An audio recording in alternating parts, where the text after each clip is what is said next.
ప్రేమకు, భక్తికి, త్యాగానికి సరికొత్త అర్థం చెబుతుంది ఈ కథ. ఇది కేవలం ఒక యాత్ర కాదు, ఒక పవిత్రమైన బంధానికి నిదర్శనం. ఉత్తరప్రదేశ్లోని గజియాబాద్కు చెందిన ఆశా, సచిన్ దంపతులు ఇప్పుడు దేశవ్యాప్తంగా అందరి మనసులను గెలుచుకుంటున్నారు. ప్రతి సంవత్సరం ఎంతో భక్తి శ్రద్ధలతో జరిగే కన్వర్ యాత్రలో ఆశా చేసిన సాహసం, ఆమె చూపిన ప్రేమ యావత్ దేశం సలాం కొడుతోంది. గత 13 ఏళ్లుగా శివుని భక్తితో కన్వర్ యాత్ర చేసే సచిన్ గత సంవత్సరం వెన్నుముక గాయం కారణంగా పక్షవాతానికి గురయ్యారు. కాళ్లకు ప్రాణం లేకపోయినా శివనామాన్ని స్మరిస్తూ యాత్ర చేయాలనే తపన సచిన్లో ఏమాత్రం తగ్గలేదు. భర్త ఆవేదనను చూసిన ఆశ తనే ఒక సాధనంగా మారిపోయింది. సచిన్ను తన భుజాలపై మోసుకుని హరిద్వార్లోని హర్కీ పౌడీ నుండి గంగాజలం తీసుకుని 150 నుంచి 170 కిలోమీటర్ల దూరం కాలి నడకన ప్రయాణించింది. ఆశకు తోడుగా వారి ఇద్దరి చిన్నపిల్లలు కూడా నడుస్తూ వచ్చారు. ఈ దృశ్యం చూసిన ప్రతి ఒక్కరూ కన్నీళ్లు పెట్టుకున్నారు.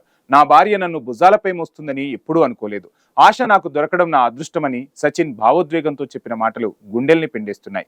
ఇది కేవలం ఒక కన్వర్ యాత్ర కాదు, ఇది ఆశ తన భర్త పట్ల చూపిన అచంచలమైన ప్రేమకు, భక్తికి, కష్టాలెన్ని వచ్చినా వెనకాడని ఆమె త్యాగానికి ప్రతీక.